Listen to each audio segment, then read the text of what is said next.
vous invite à prendre place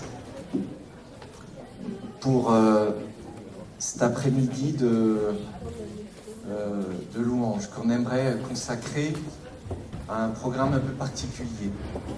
Je voudrais vous inviter cet après-midi à vivre des temps de chant,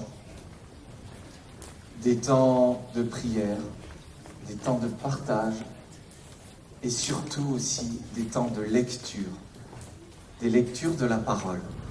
Dans notre église, on appelle ça des sunsets, ces temps de louange un peu particuliers.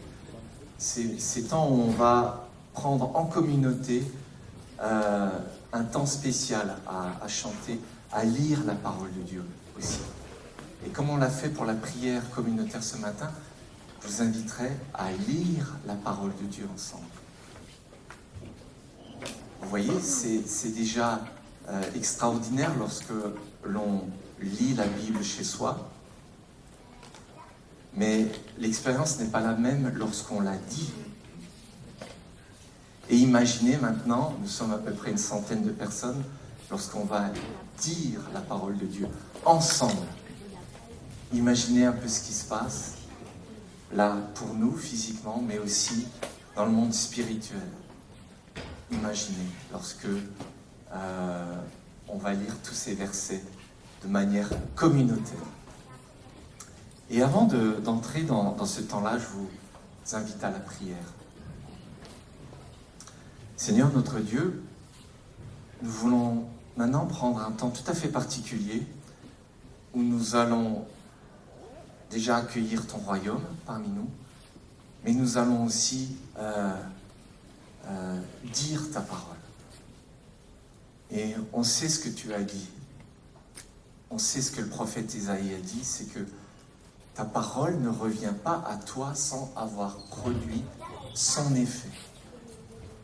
Et tous les textes que nous allons dire cet après-midi, nous prions pour qu'il y ait cet effet-là, l'effet que tu souhaites sur chacune de ces paroles.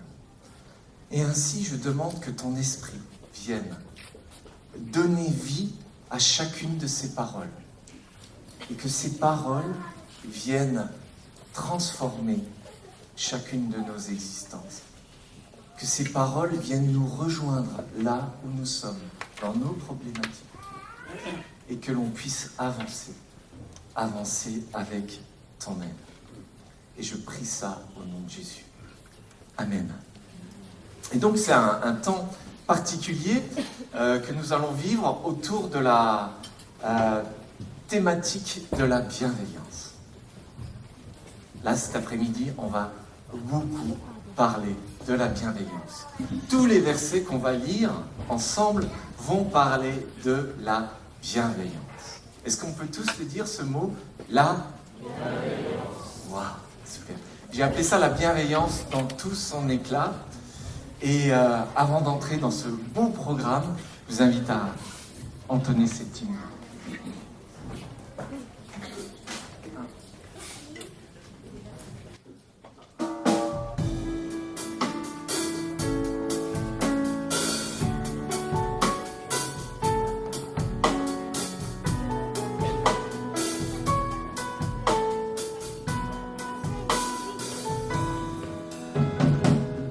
Tant aimé le monde qu'il a sacrifié son fils, afin que quiconque croit en lui ne périsse pas, mais que la vie éternelle soit désormais son destin.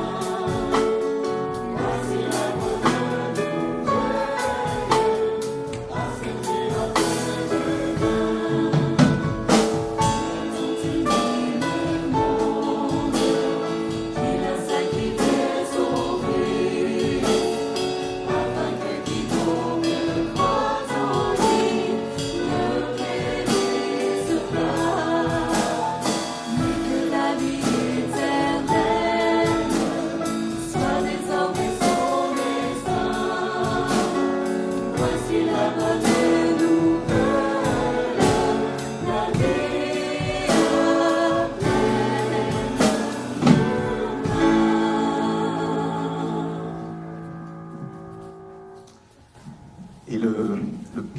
Première dimension dans laquelle nous souhaitons vous emmener, c'est la bienveillance de Dieu envers l'homme.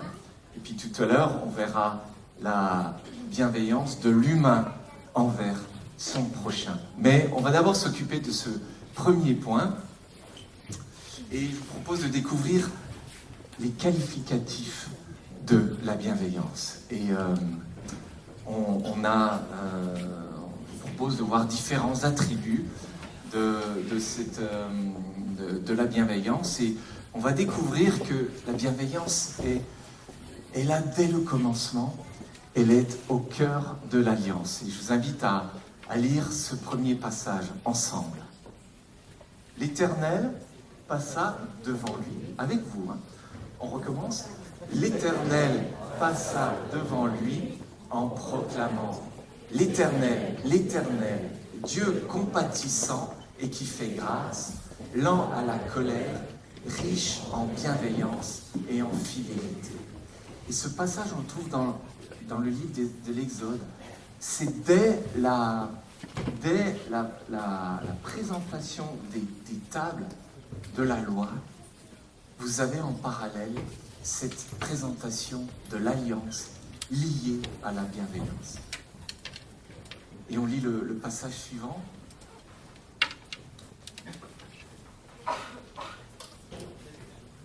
Voilà, Ésaïe 55. Tendez l'oreille et venez à moi. Écoutez et votre âme vivra. Je conclurai avec vous une alliance éternelle, celle de la bienveillance fidèle envers David. Et là, on a déjà un élément supplémentaire. Cette alliance est éternelle. La bienveillance de l'Éternel est éternelle également. Et là, on va découvrir dans le prochain passage sa valeur et sa dimension. Nous lisons: car ta bienveillance est grande envers moi, et tu délivres mon âme des profondeurs du séjour des morts. La bienveillance de l'Éternel est grande. Donc là, on a tout l'aspect de la dimension, mais qui est également lié à quelque chose qui nous touche, nous. Cette notion d'être délivré de quelque chose qui nous tire vers le bas. Nous sommes tous concernés par l'âme qui est tirée vers le bas, dans les profondeurs du séjour des morts. Et la réponse se trouve aussi dans la bienveillance. La bienveillance qui nous tire vers le haut lorsque nous sommes tirés vers le bas. Tirés vers le haut avec cette dimension incroyablement grande de la bienveillance. Et on a aussi ces versets qui nous parlent de son action dans le temps. Et on lit ensemble: ceux qui sonnaient des trompettes et ceux qui chantaient firent retentir les trompettes, les cymbales et les autres instruments, et louèrent l'Éternel par ses paroles, car il est bon, car sa bienveillance dure à toujours. Dure à toujours, c'est-à-dire qu'elle est éternelle. On l'a déjà dit avant, et c'est incroyable de voir que dans les attributs de Dieu, il y a cette intemporalité, cette chose qui se déroule, qui n'a jamais de fin. Et la bienveillance a également cet attribut. Et cette bienveillance, on a un autre attribut, elle procure la joie, qu'on découvre dans le psaume 31.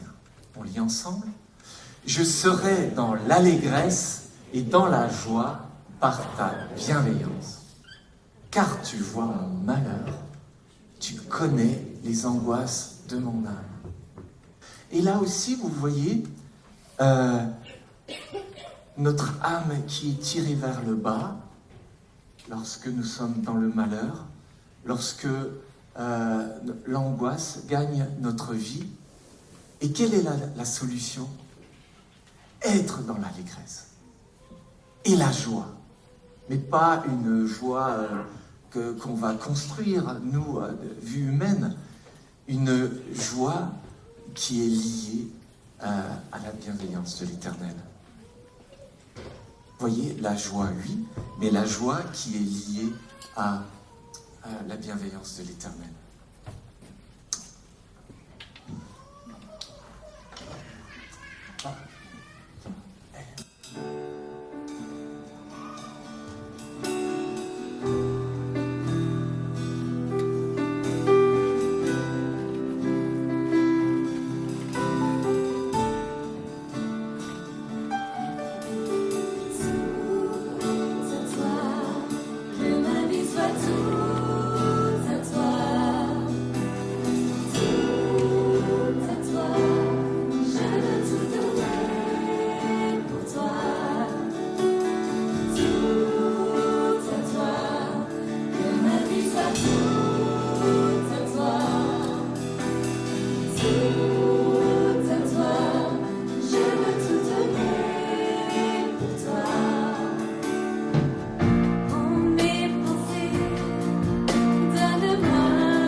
continuons notre voyage dans la parole pour découvrir d'autres attributs de la bienveillance.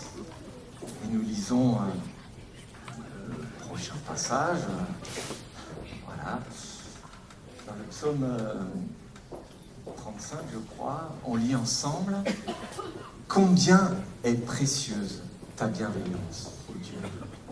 À l'ombre de tes ailes, les humains se réfugient. » On le lit ensemble encore une fois.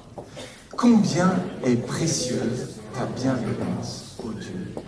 À l'ombre de tes ailes, les humains se réfugient. Et dans cette dimension de préciosité, on distingue là la bienveillance comme un trésor, comme quelque chose d'important, quelque chose qui a de la valeur. C'est pas juste quelque chose comme ça, voilà, bon, voilà. Non, c'est quelque chose de précieux, la bienveillance. On continue. On lit le texte suivant. Car ta bienveillance est meilleure que la vie. Mes lèvres te glorifieront. Et là, la bienveillance qui dépasse l'entendement. Parce que dire qu'elle est meilleure que la vie, c'est quelque chose qui dépasse nous, êtres humains. Qu'est-ce qui est important? C'est la vie, finalement. Parce qu'après la vie, il n'y a plus rien.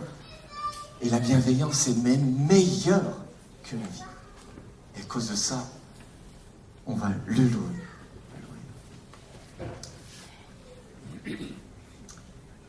La bienveillance a un appui dans la faiblesse lorsque l'on lit ces versets. Quand je dis « Mon pied chancelle, ta bienveillance éternelle me sert d'appui. » Et là aussi, mon pied qui chancelle, c'est une caractéristique de notre condition humaine. Voilà, je crois que c'est évident que tout le monde est concerné par cela. Eh bien, dans ces moments-là, rappelons-nous ceci. La bienveillance de l'Éternel nous sert d'appui.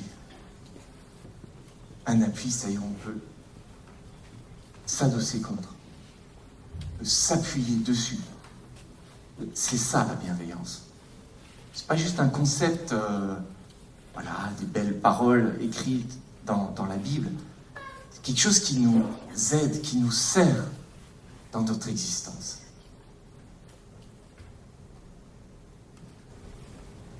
Lamentation 3 nous dit ceci, c'est que la bienveillance de l'Éternel n'est pas épuisée. Oui, c'est pas comme un réservoir où à force de tirer dessus, comme nos réservoirs d'essence dans nos voitures, on a fait la triste expérience en ce moment. On comprend le côté préciosité de ce liquide. Et bien la bienveillance, c'est un réservoir sans fin. Il n'y a pas de limite. On ne pourra jamais dire à Dieu, mais je t'en ai tellement pris là, de ta bienveillance que maintenant tu n'as plus rien pour moi. Non. Non. La bienveillance de l'Éternel est inépuisable.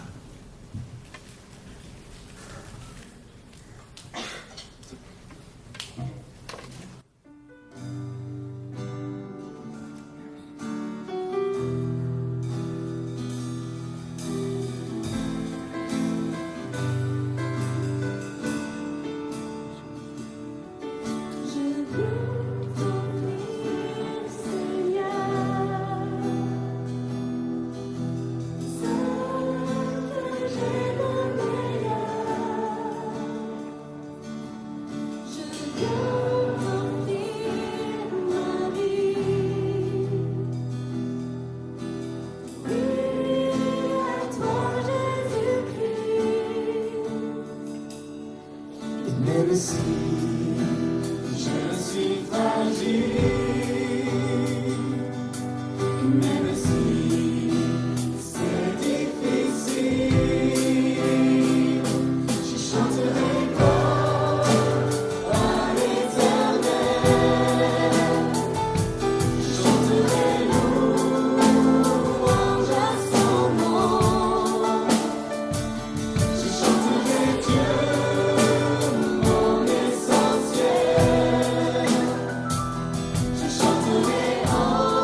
nous souhaitons vraiment te louer pour cette bienveillance que tu nous accordes. On a déjà beaucoup donné d'attributs la concernant. Merci parce qu'elle a un appui, elle est inépuisable. Et qu'on puisse vraiment saisir cela dans notre quotidien, Seigneur. Ça puisse vraiment nous travailler, ça puisse vraiment nous faire grandir aussi dans la dimension du rapprochement avec toi. Amen.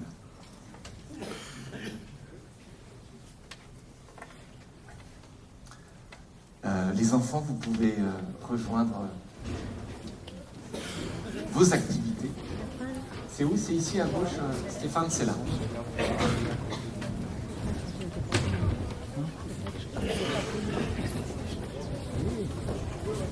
Et je vous invite à continuer à regarder dans la parole les verbes d'action qui la définissent, la bienveillance.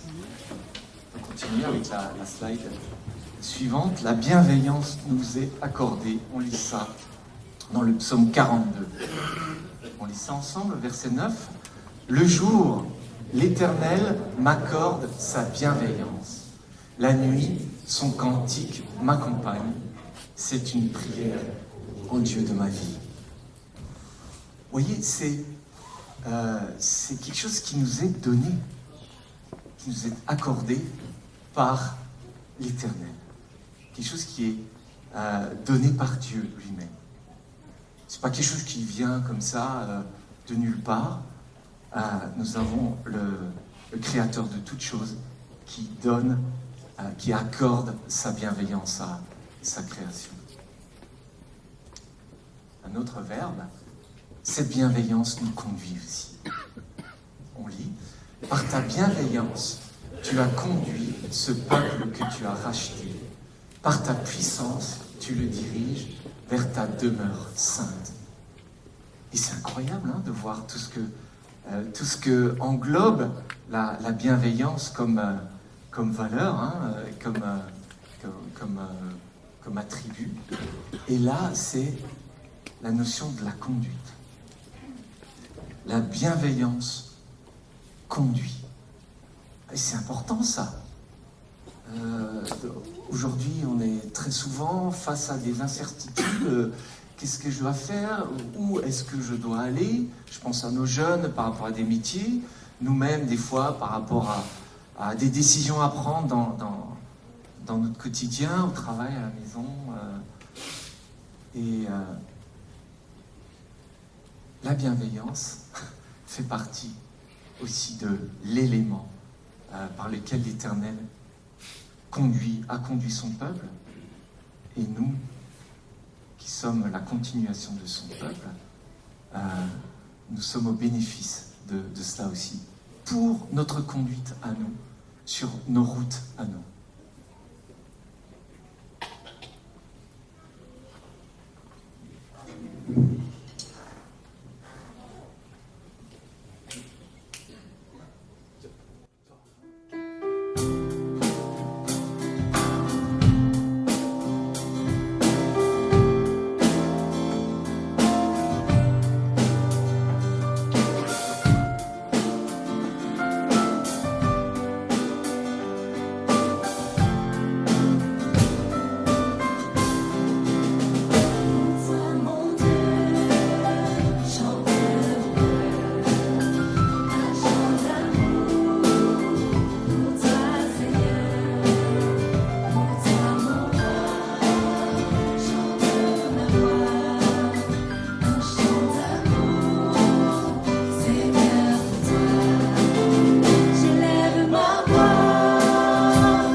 J'ouvre mon cœur pour t'adorer.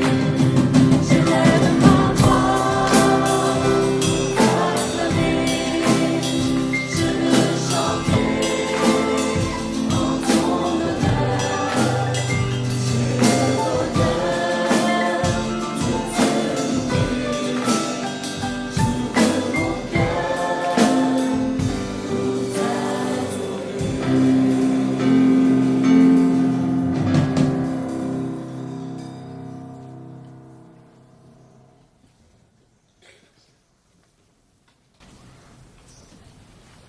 La bienveillance nourrit également. Nous lisons ça dans le psaume 90.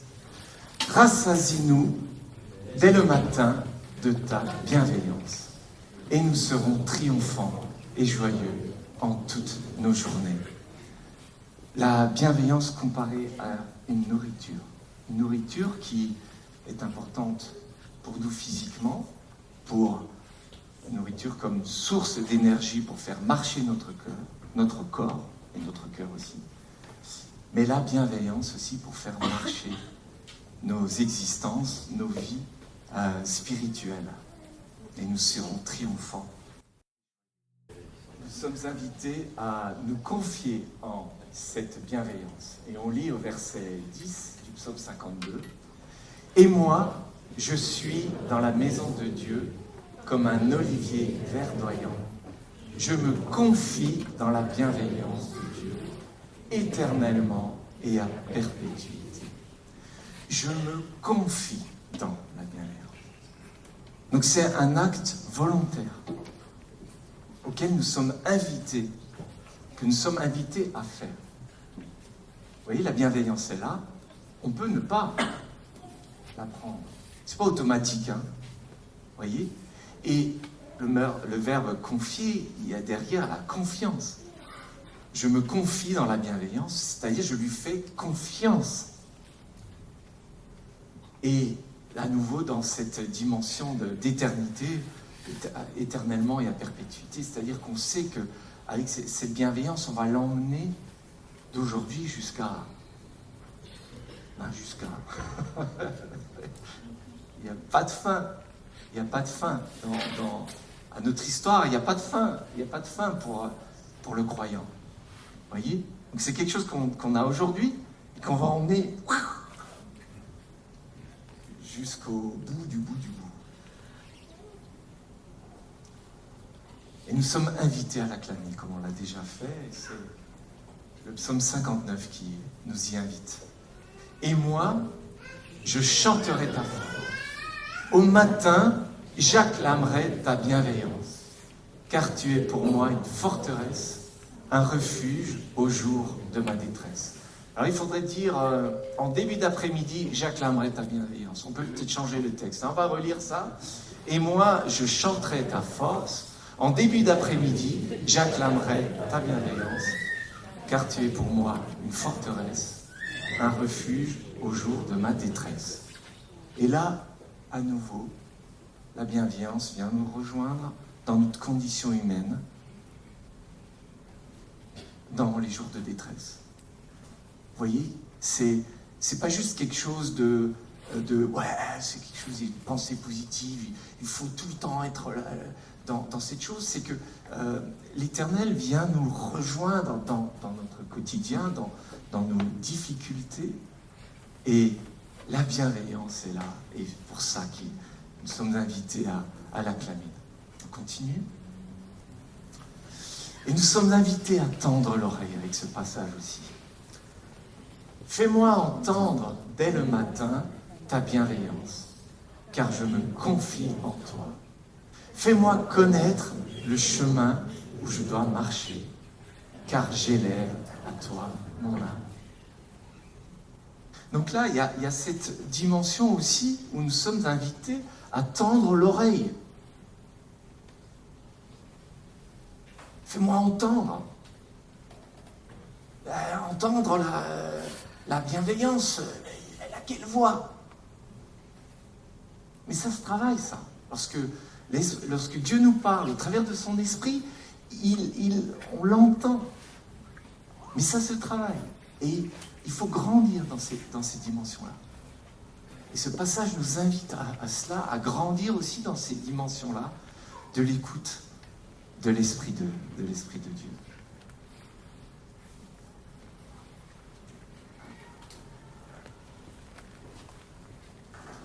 Et je vous invite à, comme on l'a déjà fait ce matin, à lire ensemble une prière communautaire qui va dans ce sens de la bienveillance.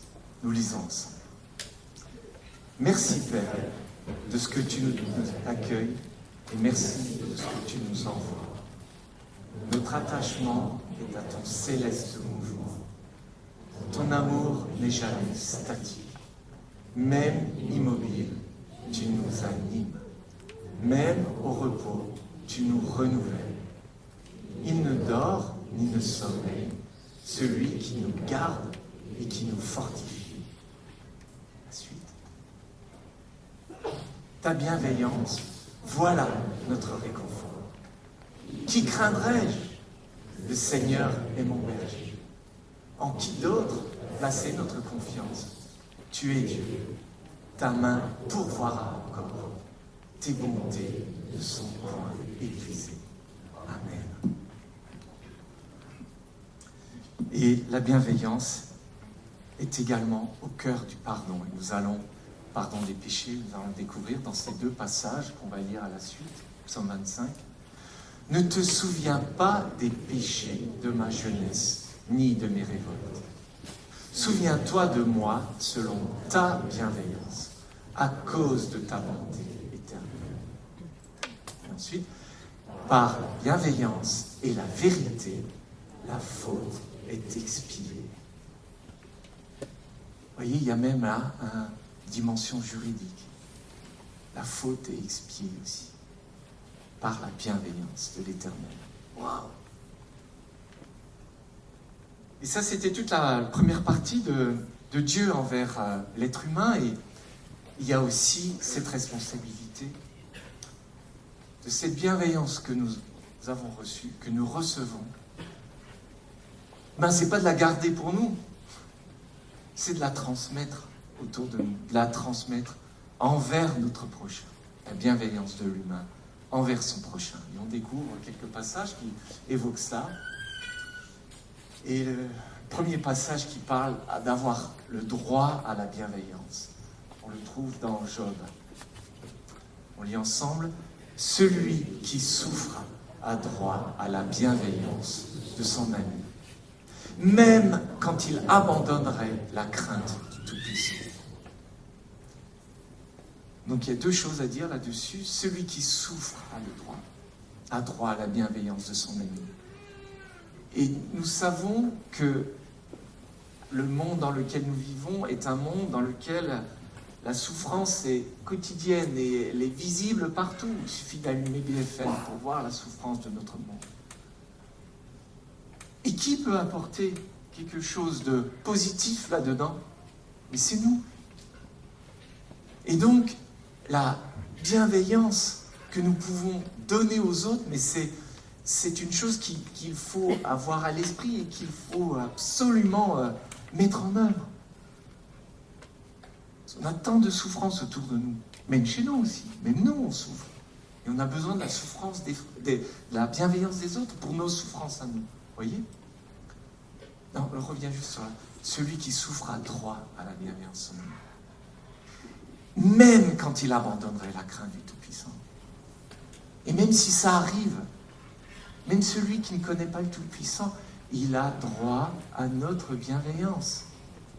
Bienveillance, ce n'est pas juste réservé aux VIP, de ceux qui ont accepté le Christ dans leur vie. Comprenez? Ce passage, c'est ce qui est dit.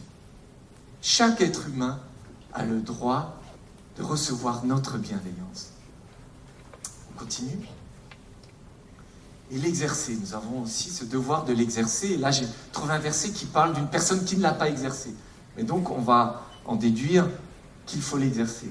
Parce que cet homme ne s'est pas souvenu d'exercer la bienveillance, qu'il a persécuté le malheureux et le pauvre, jusqu'à faire mourir l'homme au cœur brisé. Vous voyez?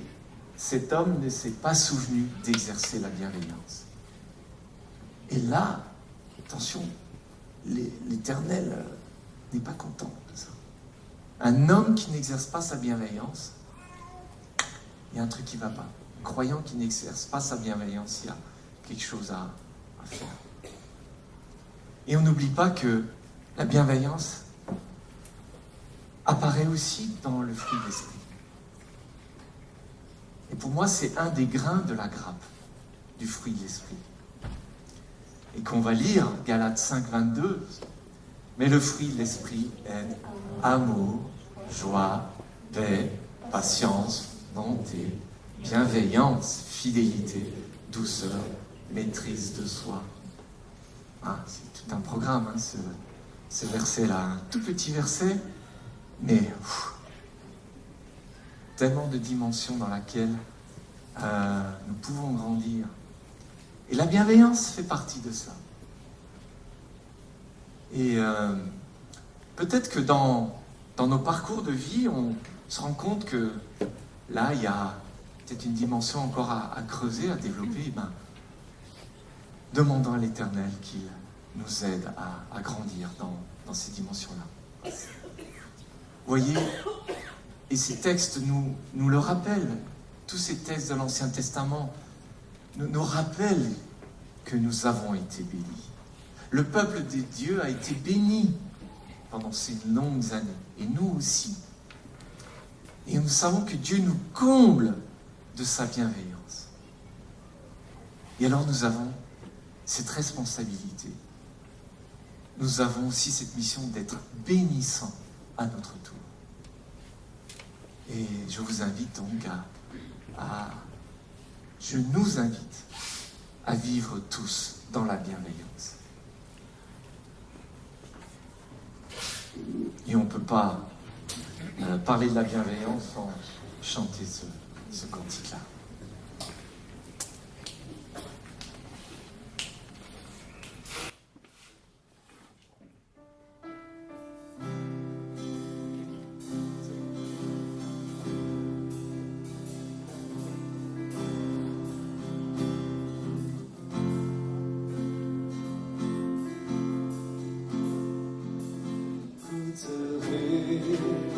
Ce que dit Dieu, car il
Seigneur notre Dieu, nous venons de faire tout un parcours dans ta parole, dans des chants, dans des partages, des réflexions, prières aussi. Seigneur, nous avons découvert ou redécouvert ce qui se cache, tous les trésors qu'il y a derrière la bienveillance que tu accordes à chaque être humain. Et on voit combien c'est grand, c'est large, inépuisable. Et face à cela, il y a notre condition humaine, d'être imparfait avec nos qualités, mais aussi nos défauts, nos imperfections.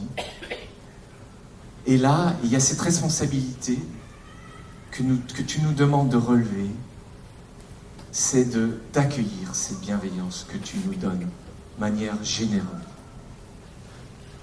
Alors Seigneur, nous souhaitons acter aujourd'hui et emmener ça avec nous, peut-être, ce désir de nous laisser approcher par elle, de se confier en elle, de comprendre ce que c'est pour nous et de nous réapproprier toutes ces réalités qui sont derrière ce mot-là. Alors Seigneur, notre Dieu, nous voulons te remercier parce que, voilà, tu nous aides au travers elle à faire que notre existence soit plus paisible, notre existence soit moins lourde.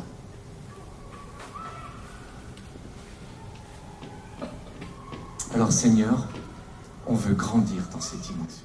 Et je prie cela au nom merveilleux du Seigneur Jésus. Amen.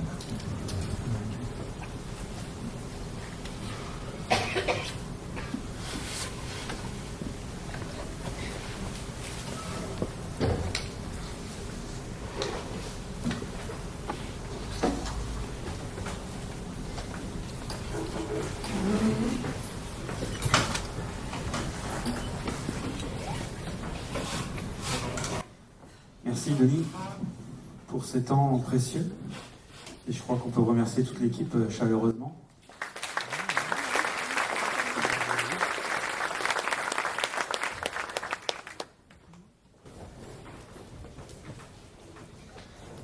Alors on me donne la parole pas longtemps mais c'est bien comme ça pour avoir un temps d'information par rapport à notre union d'église perspective sur le plan national. Du coup, je vais prendre quelques minutes, simplement pour revenir sur ce que nous essayons de mettre en place au niveau national, qui va bien sûr impacter aussi le niveau régional. Alors, avant d'entrer dans des choses plus concrètes et pratiques, même si je ne serai pas trop concret cet après-midi, puisque la vision se met en place, mais quand même vous rappeler les valeurs et l'ADN de notre union d'église, qu'on a souvent entendu, mais qu'il est bon, je crois, chaque fois que nous nous retrouvons, de nous rappeler, parce que c'est qui nous sommes, ou en tout cas, ce que nous voulons être et devenir. Et peut-être cela nous demande du travail, de sortir de certaines choses dans lesquelles nous sommes installés depuis plusieurs années pour essayer de devenir quelque chose, des églises, avec un regard neuf. Le premier point, c'est que nous voulons vivre une authentique passion pour Christ. Voilà, c'est facile à dire. C'est la base d'un disciple, être passionné de Jésus-Christ, mais c'est quelque chose qu'il faut vivre tous les jours. Et c'est en Église que nous pouvons nous motiver, jour après jour, à être toujours plus passionnés de celui qui a transformé notre vie, Jésus-Christ. L'évangile, c'est une personne, hein. C'est pas un concept. L'évangile, c'est Christ, qui a quitté le ciel et qui est venu pour nous sauver, pour donner sa vie pour nous montrer le Père. Et nous voulons être passionnés pour Christ. Et nos églises changeront et seront en mesure de changer le monde dans lequel nous vivons si nous sommes passionnés, si nous allons à la source. Donc c'est le premier point de notre ADN. Deuxième point, c'est donner priorité au discipulat relationnel. Nous voulons être une église faite de disciples qui font des disciples. Ça aussi, on en entend souvent parler. C'est un concept dont nous sommes tous d'accord, mais nous voulons devenir cela. Nous voulons être des disciples, c'est-à-dire des hommes, des femmes prêts à suivre Jésus-Christ là où il nous le demande, qui sont prêts à faire des disciples, c'est-à-dire que Christ nous place à des endroits où il y a des hommes et des femmes qui ne sont pas encore disciples et nous appellent à faire d'eux des disciples. C'est ce que nous voulons être avec Perspective. Perspective cherche aussi à valoriser les ministères dans leur diversité. Nous voulons toutes les couleurs des ministères. Et pour cela, nous devons prendre des risques avec la jeune génération, mais pas que. C'est-à-dire être capable de voir des hommes, des femmes qui servent avec leurs dons, avec un zèle, et prêts à leur donner une place, afin qu'ils puissent servir l'Église. Et peut-être cela nous demande des risques.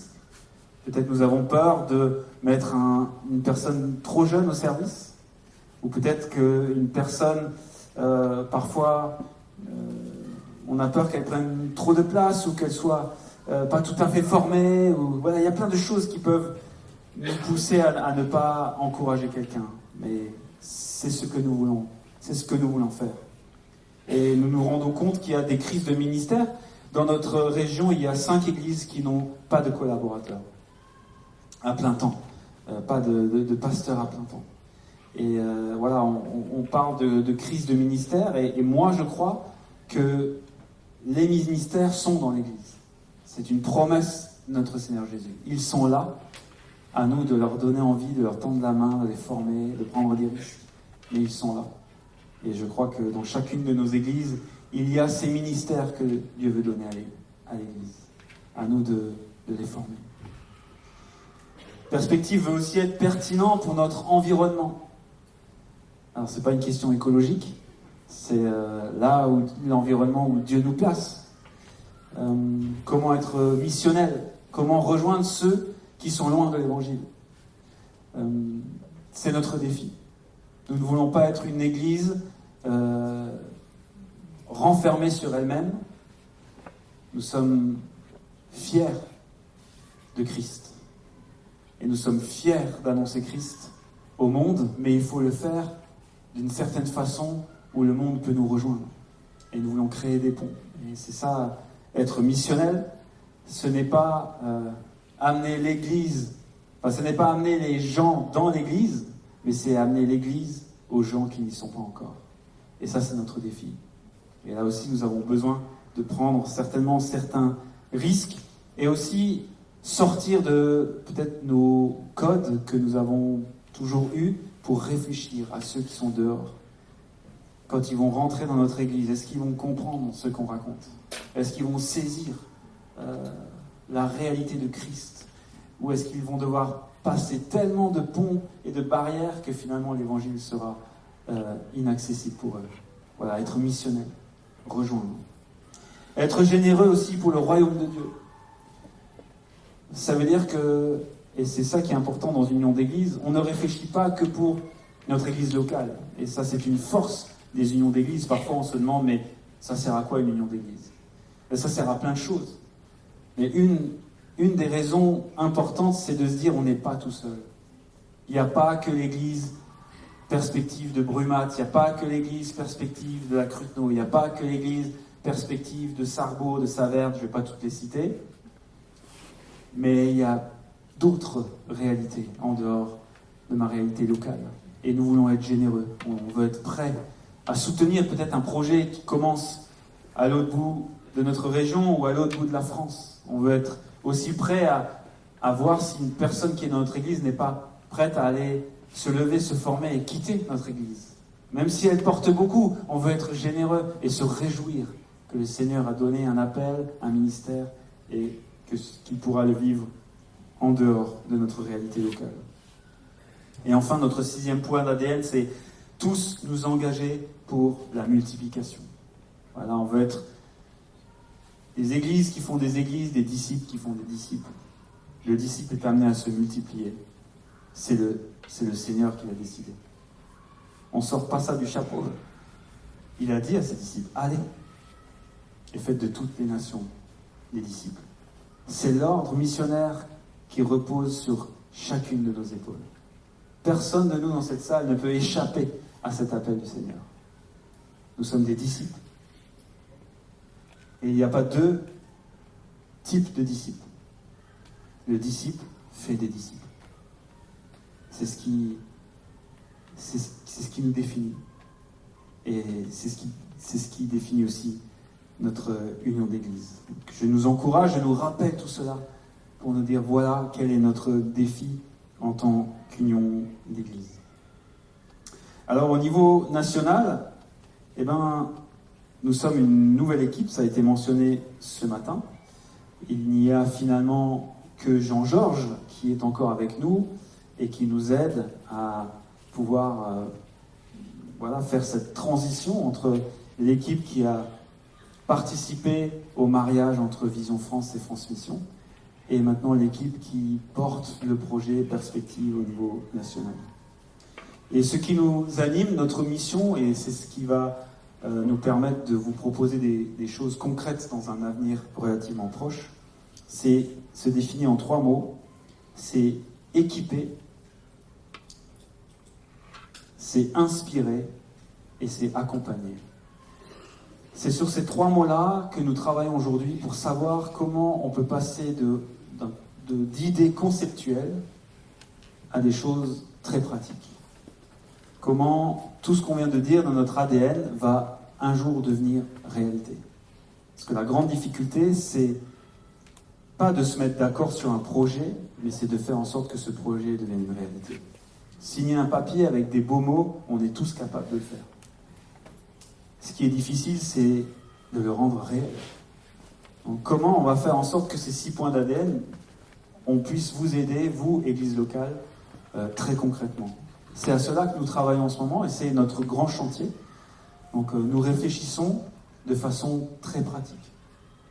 On parle d'être missionnel, comment créer des ponts entre les non-chrétiens et l'Église.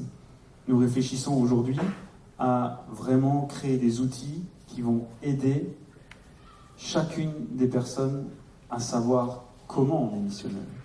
Parce qu'on veut peut-être tous l'être. On a tous envie de parler à notre collègue, on a tous envie de créer des ponts, on a tous envie de répandre l'évangile. La réalité, c'est qu'on ne sait pas forcément le faire. Le directeur du développement, Mathieu Koumarianos, il donne cet exemple-là que je trouve pertinent. Il dit, c'est comme si on voulait construire une maison et qu'on avait acheté une maison en kit, puis le semi-remorque arrive, il pose la maison en kit et il dit, voilà, il y a tout là, vas-y, construis ta maison. Et toi, tu es là, tu dis, mais moi, je sais à quoi ressemble une maison, mais je ne sais pas comment passer du kit à la maison. Et c'est souvent ce qui nous bloque. On a du mal à prendre le concept d'être missionnaire. On dit tous oui, mais on a du mal à le vivre. Donc on est en train de préparer une académie des savoir-faire pratiques. Des temps où ceux qui ont envie vont pouvoir s'inscrire et se former de façon toute pratique à travers des jeux de rôle, des jeux réels.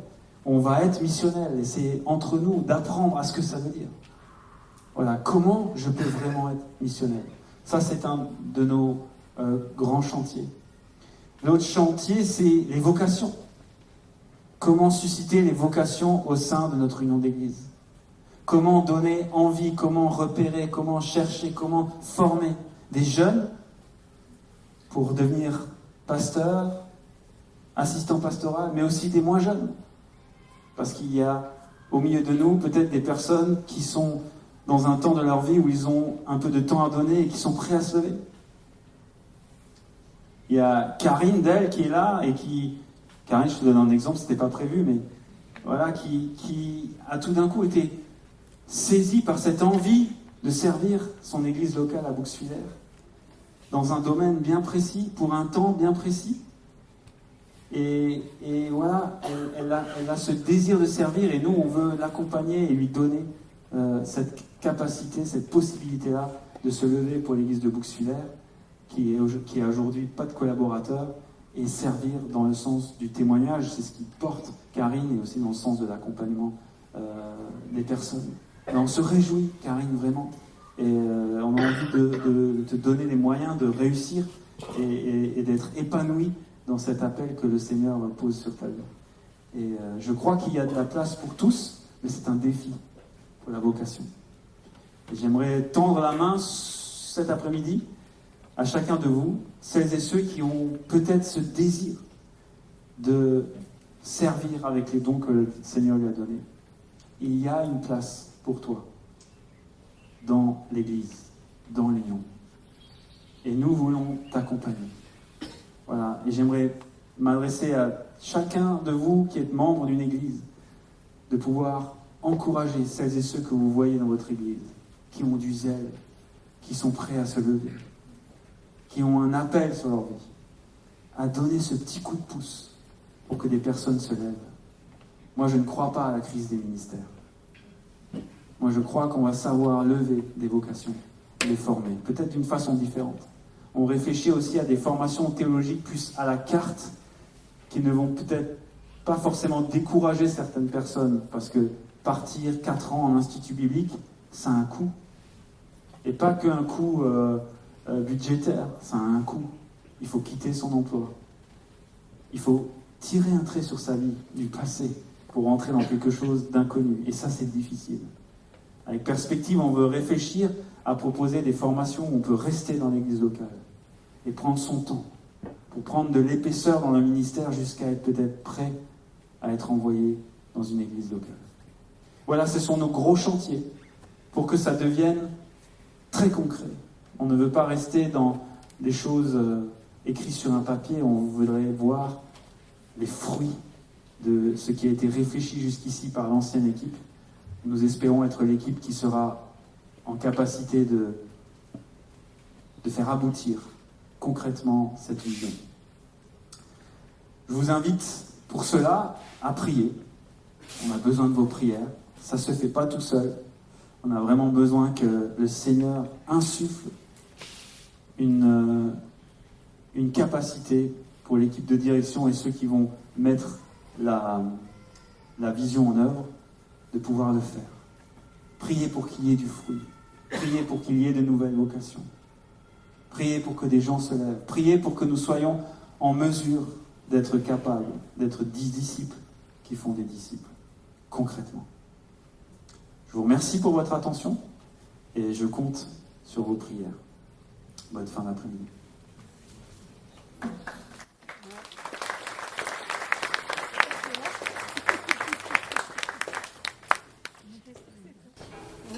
On vous propose tout simplement maintenant un temps de table ronde. Ça va être un peu une discussion informelle. Et voilà, on a une demi-heure pour ça. Et peut-être, voilà, vous aurez aussi des questions à un moment donné. Alors, vous connaissez déjà Daniel, d'abord, on commence par les dames, et Jacques, que vous avez vu ce matin. Alors, je vais laisser mes compères de droite se présenter. Vous avez aussi un micro là. Vous en avez un là, c'est parfait. Renaud, tu as déjà entrevu ce matin, mais tu peux redire qui tu es. Renaud Dubois, pasteur de l'église de Colmar. Voilà. Donc Anne Portaz, je suis de l'église de Wörth. Très bien. Et donc, je suis Gaël, de l'église de Wissembourg. Alors, je ne sais pas si... Je vais déjà me tourner vers les personnes qui sont à ma droite, là, pour vous demander, d'abord, avant d'avoir des questions, est-ce que vous avez un ou l'autre aspect de ce que Daniel et Jacques ont développé ce matin, sur lequel vous souhaitez rebondir, peut-être? Ou pas?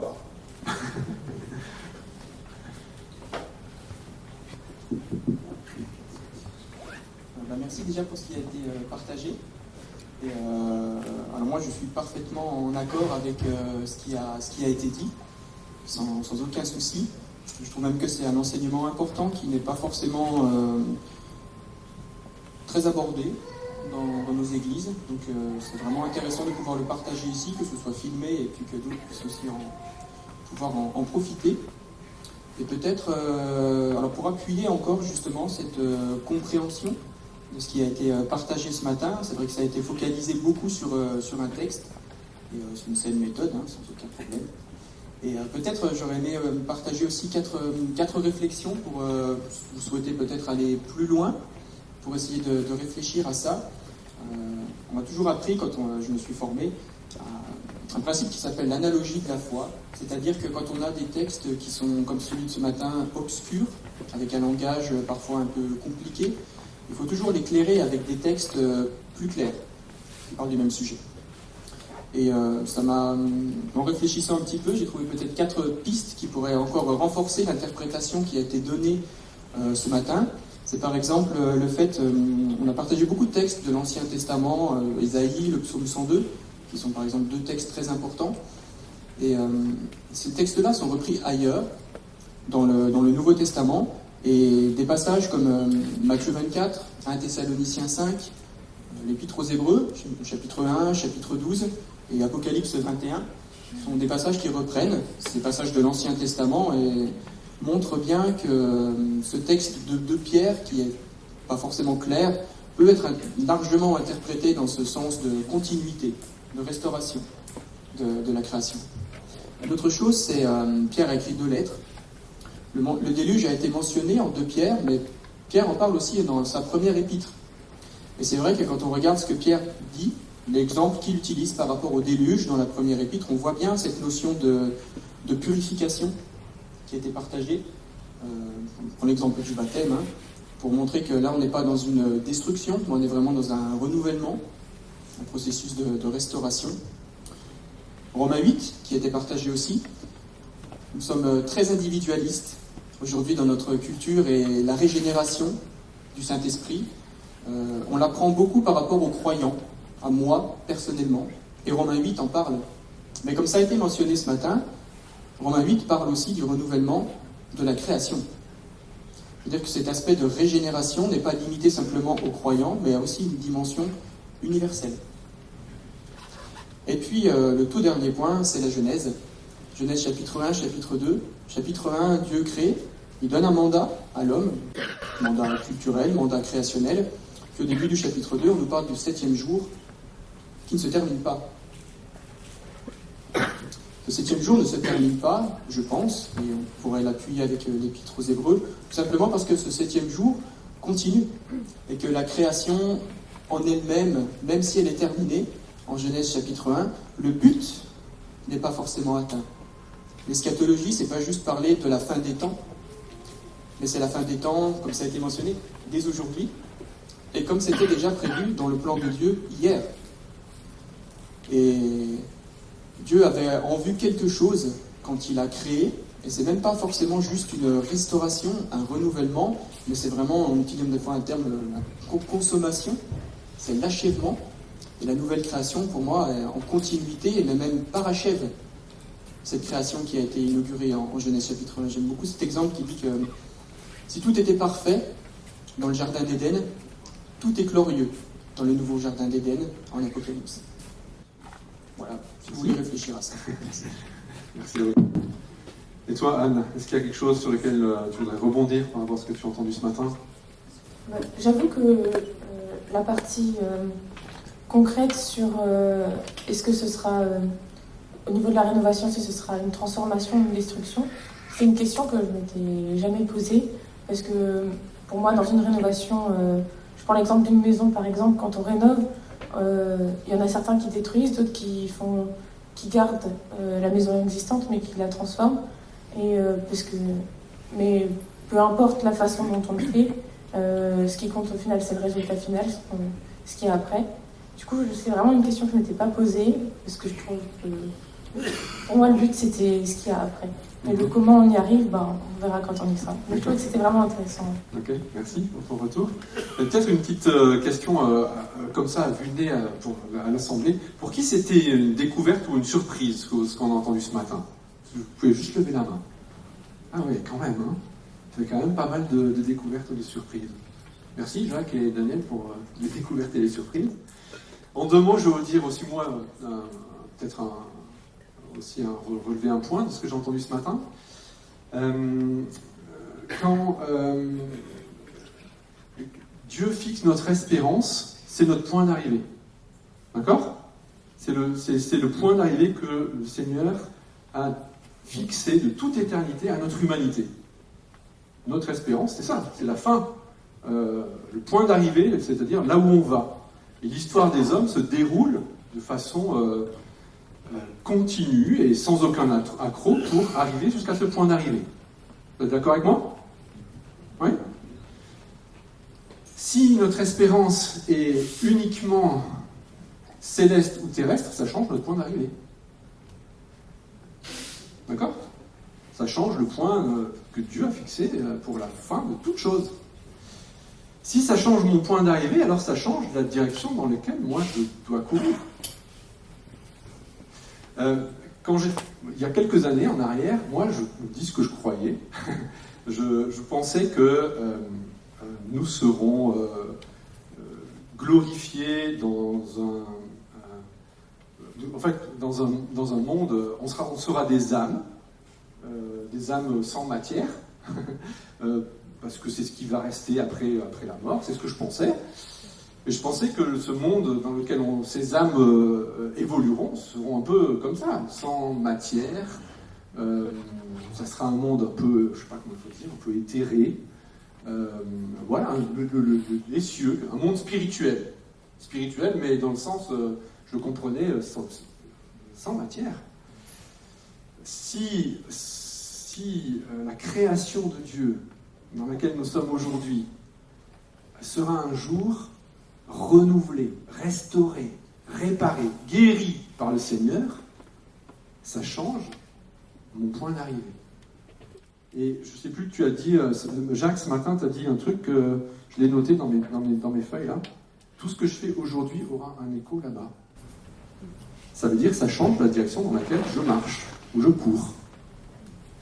Je trouve ça vraiment... C'est ça que je retiens de ce matin. Est-ce que vous voulez réagir, vous aussi, Daniel et Jacques, sur quelque chose ? Et après, on va peut-être passer à des questions. Est-ce que vous voulez réagir aux réactions ? Daniel est contente de laisser la parole à Jacques. Je vais y aller tout de suite. Ça marche ? Ouais. Ah oui, d'accord. C'est bon. Je ne m'entendais pas. Je veux juste dire ça. C'est une réaction, mais... qu'est-ce qui est en jeu dans toute cette histoire ? Quel est le centre névralgique de ce qui a été dit, de ce que tu voulais aussi dire, hein. C'est ça. Je le dis en 2 mots. Est-ce que la création de Dieu va être mise à la poubelle ou pas ? Est-ce que la création de Dieu, faite il y a 15 milliards d'années ou 6 000 ans, selon votre interprétation de la Bible, est-ce que la création de Dieu, qui est bonne, qui est belle, que Dieu a voulu, que Dieu a faite, est-ce que ça va être mis à la poubelle ? Toute la réponse de l'Écriture, c'est non. Et l'Écriture dit 2 choses, que je crois importantes. C'est que tout ce que Dieu a permis aux hommes de faire de beau, de bien, de vrai, de pur, qu'ils soient non chrétiens ou chrétiens, rien de ça ne peut être perdu, parce que c'est l'œuvre de la grâce commune de Dieu. Alors ça... Juste c'est rapide. Il y a un verset de la Bible qui dit que dans la Nouvelle Jérusalem, la richesse des païens, des nations, entrera. Mais bien sûr, cette entrée ne se fera pas n'importe comment. Seuls auront droit d'entrer à titre personnel ceux qui auront cru en Jésus-Christ. Eux, en tant qu'êtres humains, seront sauvés.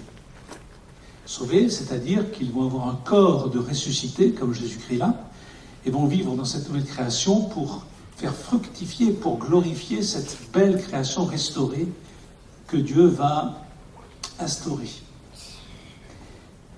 tout le fruit de l'œuvre de Dieu au sein de sa création au travers de sa grâce commune va aussi être emmagasiné. Les richesses des nations, les richesses de Tyr, les richesses de Babylone, c'est toute l'Écriture qui dit ça, vont entrer dans cette nouvelle Jérusalem. Rien de ce que Dieu a fait de bon dans sa création ne sera perdu. Je ne suis pas en train de dire que ceux qui ne croient pas en Jésus-Christ sont sauvés. Je ne sais pas si Mozart sera sauvé. Je suis sûr que la musique de Mozart résonnera dans la nouvelle création, une fois purifiée de tout ce qui est mauvais dans la musique de Mozart. Je ne sais pas ce qui est mauvais. Les Beatles y seront aussi. Mais c'est ça l'enjeu. Comment peut-on dire que ce qui vient sera l'annihilation de ce que Dieu a créé? C'est de la folie. Ce sera la pleine restauration, la pleine purification de tout ce que Dieu a fait. Jugement des choses mauvaises, restauration, réparation et conservation de ce qui est bon et beau. Je me trompe? Absolument. Je me trompe. Oui. Non, tu ne trompes pas. J'approuve ce qui est avant.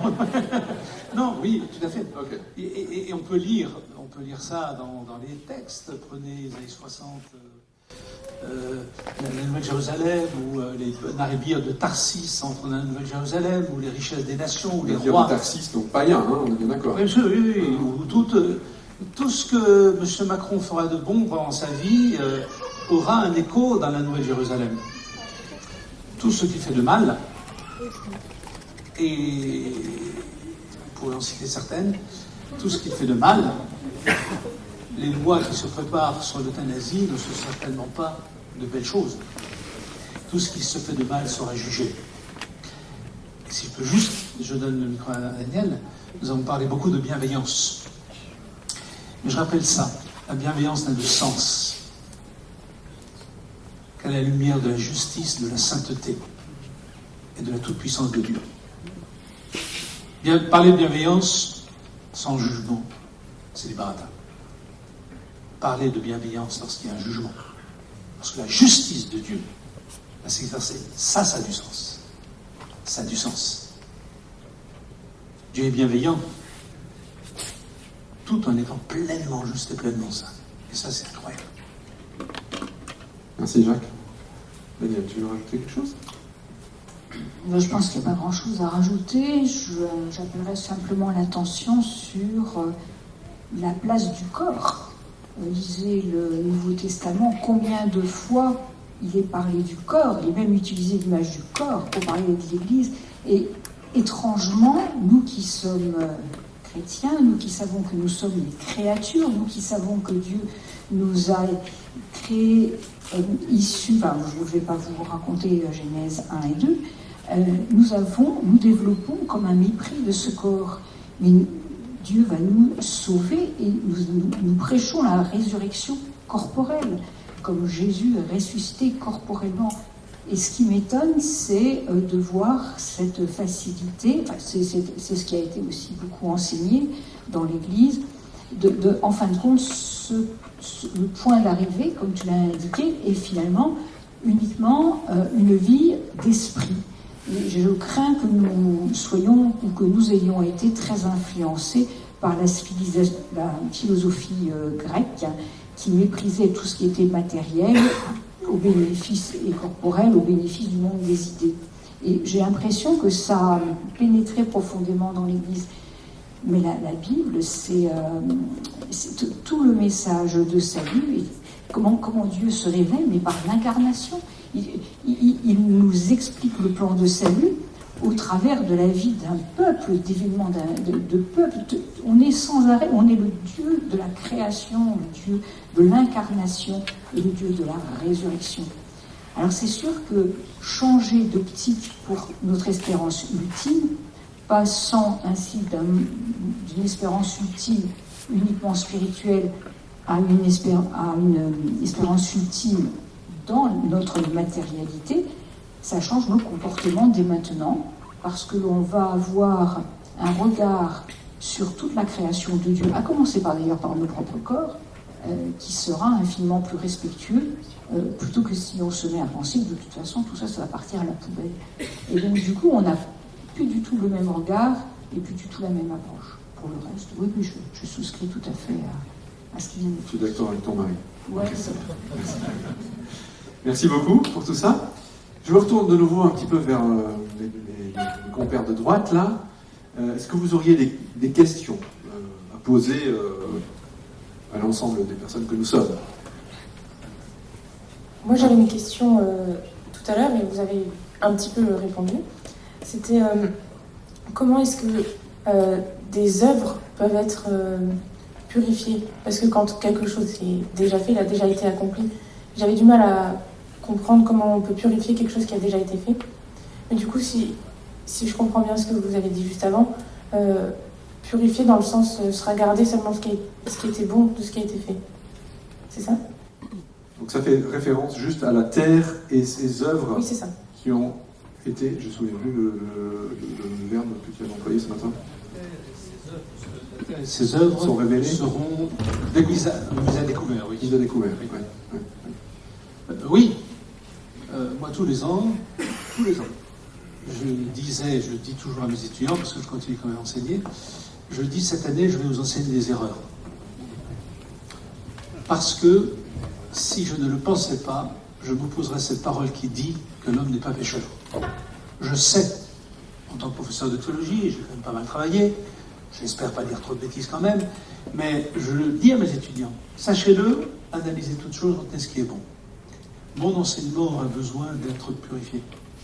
Parce que, oui, nous sommes tous pécheurs. Qui d'entre nous, après avoir prié en église, ne s'est jamais dit « Ah, j'ai fait une bonne prière ». Quel orgueil! Quel orgueil! Nos prières ont besoin d'être purifiées. Toute notre activité a besoin d'être purifiée. Et le Seigneur le fera avec grâce. Grâce à Jésus-Christ qui a été condamné à notre place. Mais ce sera aussi le cas de tout ce que les hommes ont fait de beau, tout en n'étant pas chrétiens.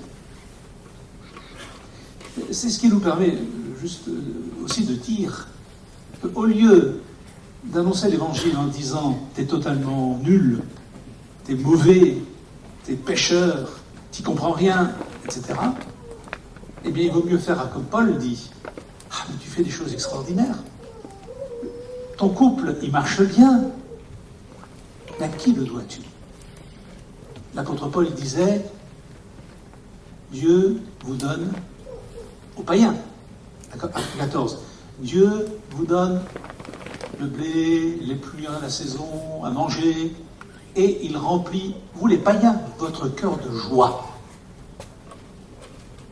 Mais vous ne lui avez pas rendu grâce. » C'est cette façon positive aussi de voir toute l'action de Dieu dans la création, et rien de cela ne sera perdu. Ça nous permet d'annoncer l'évangile de manière autre que d'une manière destructrice de tout ce qui est bien. Merci. Quelqu'un veut encore rajouter quelque chose pour la question de Anne? Ça me fait penser à une citation de John Bunyan, qui était un puritain, donc un langage un peu extrême, et qui disait il y a suffisamment de péché dans la plus belle de mes prières pour damner le monde entier. Ça peut être, mais c'est vraiment faux. Merci. Est-ce que vous avez d'autres questions encore par rapport à ce qu'on a entendu ce matin? J'avais une remarque, une question. Je voulais juste rebondir aussi, on a parlé un petit peu des attributs de Dieu tout à l'heure. Et il me semble aussi qu'il y a un attribut qui est vraiment important à prendre en compte quand on réfléchit à ça, c'est le fait que Dieu est immuable, c'est-à-dire que Dieu ne change pas. Et quand Dieu a créé l'homme, il l'a fait en son image, et puis il a donné une bénédiction directement suivie d'un mandat. Remplissez la terre, dominez sur elle, etc. Et si on pense que la création va totalement être complètement détruite, que Dieu va détruire absolument tout ce qu'il a fait, ce mandat devient inutile, finalement, et ça montrerait que Dieu, en cours de route, à un moment donné, a changé d'avis, donc serait en contradiction avec lui-même. Et ça, je ne le crois pas.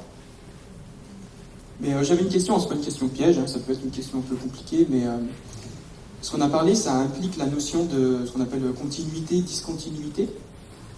Et un autre thème théologique qui est lié à ça, au-delà de l'eschatologie, mais du coup ça fonctionne ensemble, c'est le thème de l'alliance. Et du coup, dans cette perspective, cette compréhension, comment est-ce que du coup vous comprenez, vous articulez ce thème de l'alliance par rapport à cette préservation de la création? C'est ma question claire. Qui veut répondre?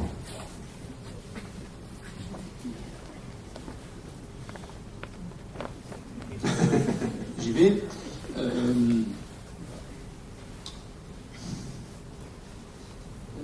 Continuité, discontinuité. Alors, pour prendre un élément de la discontinuité, mais qui en même temps implique la continuité. Dieu nous a créés. Il nous a créés comment? Il nous a créés sous la loi. Il a dit à Adam, de tous les arbres du jardin tu peux manger, mais il y a un arbre que tu ne peux pas manger, c'est l'arbre du choix entre le bien et le mal. Connaissance du bien et du mal, je crois que ça veut dire le choix. C'est pas à toi de dire ce qui est bien, ce qui est mal, c'est à moi qui suis Dieu. Nous avons été créés sous la loi. Aucun être humain qui vient au monde, mes enfants, aucun être humain qui vient au monde ne naît sans être sous la loi de Dieu. Et sa loi, à cause de la chute, nous condamne. Nous sommes tous sous la loi condamnés. Qu'est-ce qui s'est passé dans le cadre de l'alliance de la création? Dieu a donné un nouveau chef d'alliance, Jésus-Christ. Et qu'est-ce qu'a fait Jésus-Christ? Jésus-Christ a pris sur lui notre condamnation. Et en faisant cela, qu'est-ce qu'il a fait? Il nous a libérés de la loi. Nous ne sommes plus, en tant que chrétiens, ayant adhéré au nouveau chef d'alliance, le monde, la création à venir, nous ne sommes plus sous la loi. Voilà une discontinuité radicale. Libérés de la loi. Notre situation par rapport à Dieu dépend totalement de sa grâce, ne dépend plus de notre obéissance. Ce qui d'ailleurs nous pousse à obéir, si on comprend ça. Discontinuité radicale, mais alliance qui continue, dans une continuité extrêmement forte. Le nouveau chef d'alliance, le nouvel Adam, pleinement Dieu, pleinement homme, et je le redis. Qui d'entre nous prêche sur Noël? Toutes les églises. Sur Pâques, si le dimanche tombe bien, ça va, on prêche sur Pâques. L'Ascension, extrêmement rare. Quand avons-nous entendu une prédication sur la cession, c'est-à-dire le fait de s'asseoir, de Jésus-Christ sur le trône de Dieu? Donc il est à l'Ascension, c'est pas la même chose. Il est monté au ciel et il s'est assis à la droite de Dieu. Mais c'est fantastique. Un homme est sur le trône de Dieu. Quand je le prie, c'est un homme qui m'écoute. Quand Dieu va revenir, c'est un homme qui revient. Quand cette création va être restaurée, c'est sous l'autorité d'un homme que la terre et cette création va continuer. Continuité. Discontinuité. Continuité. Et c'est une discontinuité fondamentale. C'est grâce à ça que nous sommes sauvés. Nous ne sommes plus sous la loi. Mais continuité. Nous attendons la résurrection du corps pour être avec le Seigneur. Je rebondis peut-être sur cette image très belle qu'on trouve en 1 Corinthiens 15. C'est Paul qui prend cette image-là, entre la graine et la plante. Il y a une continuité entre la graine et la plante. Mais il y a aussi une discontinuité. La graine n'a pas le même aspect que la plante. La graine est toute petite, le grain de maïs est grand comme ça, la plante de maïs, ça fait 2 mètres de haut. Mais il y a une continuité, parce que si je plante la graine de maïs, c'est pas du blé qui va pousser, c'est du maïs, et uniquement du maïs. Paul emploie cette image-là pour les corps. Et tu as dit tout à l'heure, dans le Nouveau Monde, ce sera Jacques Buchol. Parce que ça sera la graine de Jacques Buchol qui sera semée. Et donc, la plante de Jacques Buchol va ressusciter. Et ce sera pareil pour chacun d'entre nous. Je ne sais pas si on peut reprendre un peu cette image pour la Terre, cette image de continuité, discontinuité. Il y aura de la nouveauté, évidemment. Notre monde est plein de mal, plein de péchés. On a du mal à s'imaginer ce que ça sera quand le mal et le péché ne seront plus là. Donc il y aura de la nouveauté, c'est évident. Et il y aura aussi une continuité. Ça sera comme une graine, la graine de cette terre, qui va donner le nouveau monde. Et ce ne sera pas autre chose. Je suis désolé, on va déjà s'arrêter là. Le temps file très très vite. Mais voilà, je voudrais vous remercier. On peut les applaudir encore si vous voulez bien. Merci beaucoup. Merci Jacques, merci Daniel, particulièrement pour votre présence. On continue avec la suite. Nous vous avons annoncé ce matin que nous allons aussi apprendre à mieux nous connaître. C'est aussi un objectif de cette journée. C'est aussi ça, vivre l'union d'église. C'est d'avoir envie de savoir qu'est-ce que vit une église qui est peut-être à 200 km de là, pour se réjouir avec eux et aussi pour prier. Voilà, on partage tout, même les notes.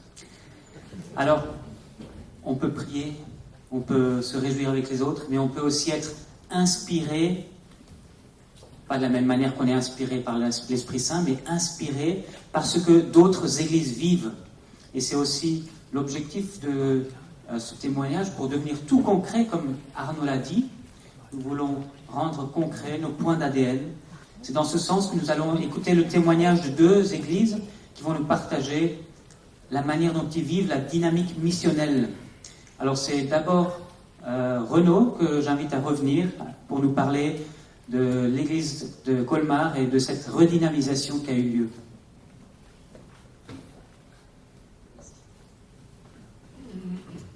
Alors je continue devant et je discontinue en changeant de sujet.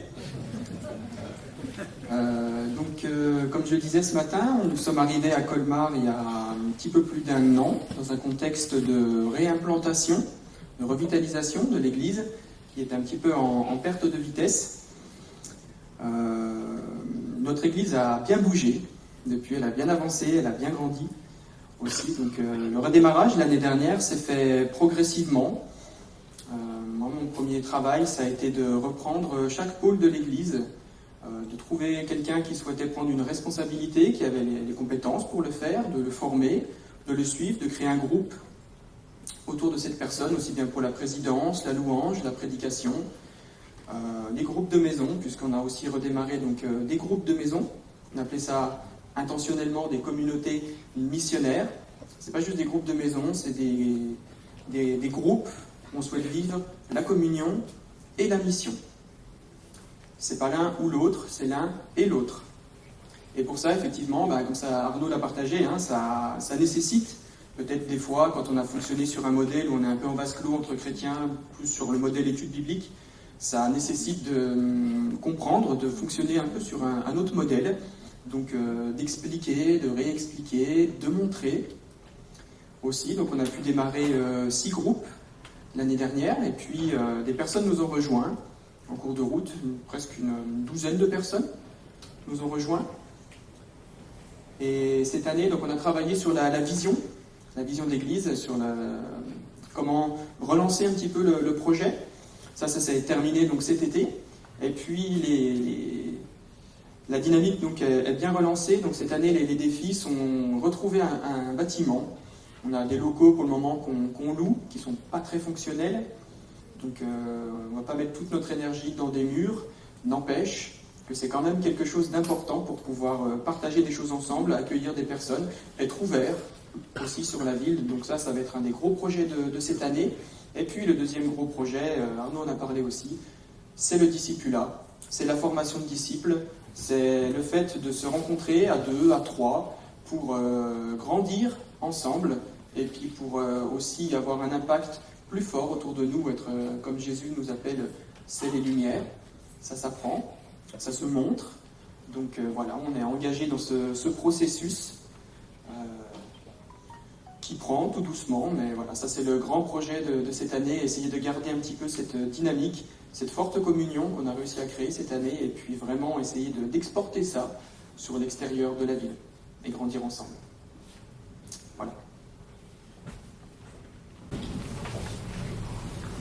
Merci Renaud. On veut aussi maintenant avoir des nouvelles de l'église de Strasbourg-Gare, cette jeune implantation. Et j'appelle Thierry Weber à venir. Est-ce que vous aimez les histoires? Oui. Merci, parce que ça sera mieux pour les 5 prochaines minutes. J'ai emmené un gros livre d'histoire là, et puis j'ai juste sorti une histoire comme ça. Alors je vais vous raconter l'histoire de Céline. Un soir, un petit groupe d'étudiants arrive en s'excusant d'être un peu en retard. Est-ce que je peux juste avoir la zapette en fait? Ah, la zapette. Merci. Donc un soir, un groupe d'étudiants arrive en s'excusant d'être un peu en retard. Ils sont de bonne humeur et expliquent qu'ils sont en retard car ils étaient à la mosquée. Puis, assez naturellement, l'un d'entre eux me demande si je prie 5 fois par jour. C'était l'occasion de partager que je suis chrétienne et que je peux prier à tout moment et en tout lieu. Toute la classe, que vous voyez là, et là, était surprise quand j'ai expliqué que nous ne nous réunissions pas à la cathédrale, mais dans cette même salle de classe. Le même soir, la leçon avait pour sujet les différents lieux de la ville et un étudiant voulait savoir ce qu'est un quai et ensuite pourquoi le café s'appelle le quai 67. Notre objectif est d'être un lieu d'accueil et de rencontre avec les 67 nationalités différentes comptées dans le quartier. Ils étaient très touchés. Je suis rempli de joie d'avoir partagé un peu de ma foi et ainsi que la vision du café dans une même soirée, avec des personnes que je n'aurais jamais eu l'occasion de rencontrer dans un autre contexte il y a quelques mois.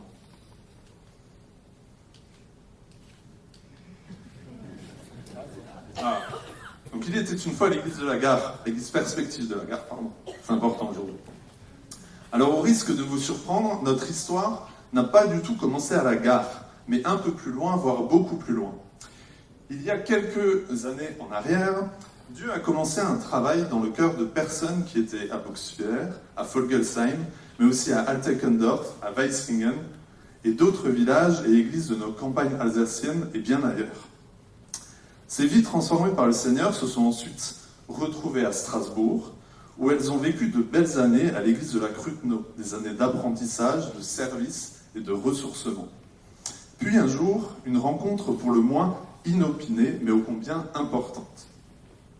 Celle d'un pasteur alsacien, et je crois fier de l'être, Arnaud, et d'un pasteur américain, un peu moins fier de l'être, ça je le sais, qui s'appelle Justin, que vous voyez juste à côté d'Arnaud, un peu plus petit. Justin, fraîchement débarqué de la brousse ivoirienne, avec des projets plein la tête et une famille pleine de vie. Ce mélange culturel n'était qu'en fait que la préfiguration multiculturelle de l'église de la gare et de son quartier.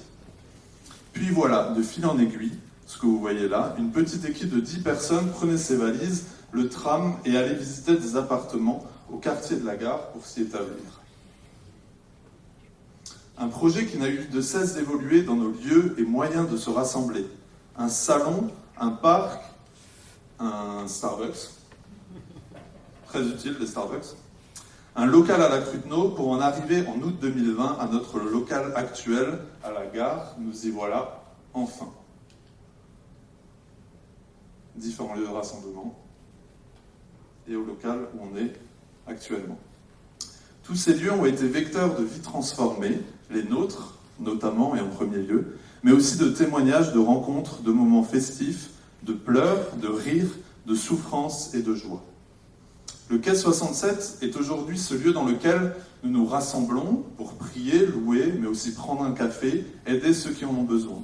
Un lieu d'apprentissage du français, de soutien scolaire, d'écoute, où des personnes imparfaites essayent de suivre Jésus, de faire des disciples, de se mettre au service de leur quartier. Un lieu que nous espérons accueillant, où chaque personne, quelle que soit sa nationalité et son passé, sont considérés à la lumière de l'amour inconditionnel de Dieu pour eux. Est-ce que vous voulez une autre petite histoire pour finir? Ah, trop bien. Alors, ça va commencer comme une blague, mais c'est pas une blague. C'est l'histoire de 2 Irakiennes, 2 Iraniennes, une Syrienne, 2 Américaines, un Macédonien qui se retrouvent tous les mercredis après-midi avec 2 Françaises pour faire les devoirs. C'est vraiment pas une blague. Tout a commencé quand une femme algérienne du quartier Gare, on a vu sur une autre photo avant, avait demandé de l'aide pour accompagner une famille de 7 enfants qui venaient d'arriver en France pour les devoirs. Les mercredis après-midi passés chez eux ont été bouleversants. Apprendre leur histoire difficile, recevoir tellement alors qu'ils n'avaient pas grand-chose, n'avoir pas d'autre choix que de leur partager mon espérance en Jésus quand ils n'avaient pas vraiment d'espérance. Depuis, on se retrouve la plupart des mercredis avec d'autres jeunes dans notre salon commun, le Quai 67. Quelle joie de les accompagner depuis plusieurs années maintenant et de tisser des amitiés avec leur famille. Une église qui soutient, je crois ce que j'ai après, et c'est ma conclusion. Une église qui soutient, avec l'église iranienne de Strasbourg, 3 implanteurs aussi en Afrique qu'on soutient, qui se rassemble, qui vit et qui envoie. La rentrée a déjà bien commencé chez nous au Quai 67 depuis septembre. Elle va se poursuivre dans quelques semaines à Beyrouth pour Noémie, qui doit être par là, qui va partir dans quelques semaines et qui était membre de l'équipe de départ. Un déchirement pour nous, mais une bénédiction pour celles et ceux qui vont la recevoir. Nous voilà aujourd'hui, 5 ans après le départ, 27 baptêmes plus tard, rendant grâce à Dieu pour ce qu'il a fait et ce qu'il fera. Car au centre de cela, c'est la place que nous voulons lui donner, un Dieu souverain qui bouleverse des vies et des projets. Et je vous laisse avec ce passage d'Acte 17. Dieu a créé l'univers et tout ce qui s'y trouve, et qui est le Seigneur du ciel et de la terre, n'habite pas dans les temples bâtis de mains d'hommes. Il n'a pas besoin non plus d'être servi par des mains humaines, comme s'il lui manquait quelque chose. Au contraire, c'est lui qui donne à tous les êtres de la vie, le souffle et toutes choses. À partir d'un seul homme, il a créé tous les peuples pour qu'ils habitent toute la surface de la terre. Il a fixé des périodes déterminées et établi les limites de leur domaine. Par tout cela, Dieu invitait les hommes à le chercher et à le trouver, peut-être, comme à tâtons, lui qui n'est pas loin de chacun de nous. En effet, c'est dans lui que nous avons la vie, le mouvement et l'être, comme l'ont aussi affirmé certains poètes, car nous sommes ses enfants. Merci, et vous avez le grand bonjour de Justin qui ne peut pas être avec nous aujourd'hui, mais qui aurait beaucoup aimé.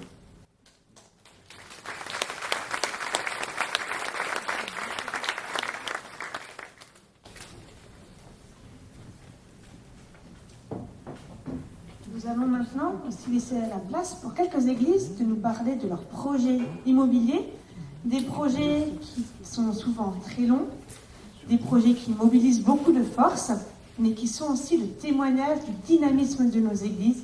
Et c'est avec un cœur reconnaissant envers le Seigneur que nous voulons écouter ces nouvelles. Vous vous souvenez que la période du Covid nous a encore montré combien avoir des locaux adaptés et spacieux était un luxe et combien c'était agréable de pouvoir se retrouver avec les distances quand on avait des locaux adaptés. Ces outils sont nécessaires pour que le corps de Christ, qui est l'Église, puisse se rassembler. Alors, normalement, l'église de Villers-les-Nancy devait partager son projet. Ils ont fait une vidéo pour cela. Et à cause d'un problème technique, on ne pourra pas la visionner aujourd'hui. Par contre, elle sera envoyée dans vos églises. Donc, si vous ne la recevez pas d'ici, allez, laissez 8 jours à vos pasteurs ou à vos responsables d'église. Allez toquer à la porte de vos responsables d'église pour qu'ils vous la transmettent. J'invite maintenant Jérôme Muller de l'église de Wissembourg pour nous parler de ce projet de construction. Oh, ça date déjà un petit peu, on en a déjà entendu parler, mais on se réjouit d'avoir les nouvelles. Effectivement, ça date un petit peu. Je vais essayer d'être court. Il y a quelques dates importantes de ce projet. Mais on m'a demandé de répondre à 2 questions. Notre plus grande joie dans ce projet et notre plus grand défi. Alors j'ai envie de dire que notre plus grande joie dans ce projet, c'est voir Dieu à l'œuvre. Nous pouvons le dire pour l'avoir expérimenté, Dieu est le Dieu de l'impossible, Dieu fait des miracles, Dieu pourvoit, Dieu transforme les cœurs, Dieu équipe et renouvelle les forces de ceux qui persévèrent, Dieu répond aux prières. Et on pourrait continuer encore. C'est Dieu qui fait vivre et grandir l'Église, et de cette vie d'Église, des vies transformées, naît le besoin de locaux, plus grand et adapté. Et cela depuis maintenant des années. Et cette année, nous avons eu la joie de célébrer 6 baptêmes, ce qui confirme vraiment aussi ce besoin de locaux de plus en plus adaptés et de plus en plus grands. Alors voilà, on a été encore une fois à l'étroit, mais on espère que vraiment bientôt, ça ne soit plus comme ça. Notre plus grand défi aujourd'hui, c'est les finances, clairement. Mais là aussi, dans ce défi-là, on voit Dieu agir, mais aussi la fraternité de notre union d'église, le privilège de notre union d'église. En effet, il y a quelques semaines, l'église du pays de Brisac, qui cesse ses activités, nous propose un prêt de 80 000 €. Et nous sommes vraiment touchés, reconnaissants d'être au bénéfice de ces liens fraternels en Christ qui nous unissent. C'est vraiment beau de vivre aussi l'union d'église comme ça. Voilà. Maintenant, notre défi à nous, c'est aussi de voir comment on peut rembourser ce prêt, organiser un plan de remboursement. Mais j'ai envie de dire, il y a encore un deuxième défi, et pas des moindres. Depuis maintenant 2 ans, tout autour de nos locaux, on a des immeubles en construction. Il y aura plus d'une centaine de logements qui vont être habités prochainement. Et un champ de mission du coup incroyable. Notre deuxième défi est clairement de briller au milieu de la ville. Et c'est vraiment un projet pour notre Église. Et là aussi, on vous demande de prier pour nous, pour qu'on puisse être cette Église vivante dans Wissembourg et que Christ puisse vraiment pénétrer les cœurs. Alors je vais vous montrer quelques photos. Donc ça c'est le bâtiment qu'on a acheté il y a bientôt 10 ans, tel qu'il était, un hall de stockage. Donc c'était 4 murs, une dalle en béton et un plancher bois. Donc actuellement on est en train de transformer donc, la partie qu'on voit ici en vert, la salle 1, c'est une salle de 300 personnes. Donc ça c'est la partie en travaux, le reste est déjà achevé. On peut passer à la prochaine. Donc voilà, c'est une partie extérieure du bâtiment. On a une belle terrasse couverte pour l'accueil des personnes. La prochaine. Donc ça c'est notre salle de culte actuelle. Il y a à peu près une centaine de places. Voilà notre hall d'accueil. La garderie. C'était l'occasion aussi pour l'Église de partager le privilège d'avoir un grand bâtiment. Donc on a aussi proposé au tremplin de l'héberger. Donc le tremplin stocke tout son matériel à Wissembourg. Donc voilà leurs locaux. Actuellement, ça c'est la salle en travaux, la salle de 300 places. Voilà, on peut passer à la prochaine. C'est encore un petit peu avancé depuis la dernière photo. Et puis ça c'est le projet donc final. Voilà, cette grande salle sur les 3 prochaines diapos. Voilà, merci à vous aussi parce qu'on sait que vous nous soutenez dans la prière aussi toutes ces années. Certains nous ont aussi soutenus vraiment financièrement et c'est une grande joie pour nous, pour moi aussi d'être devant vous aujourd'hui pour vous dire merci et puis vous demander de continuer à prier que le Seigneur continue son œuvre à Wissembourg pour sa gloire.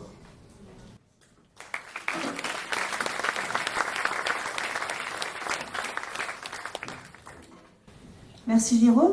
J'invite maintenant Martin Seguesser à venir pour l'église de Mulhouse.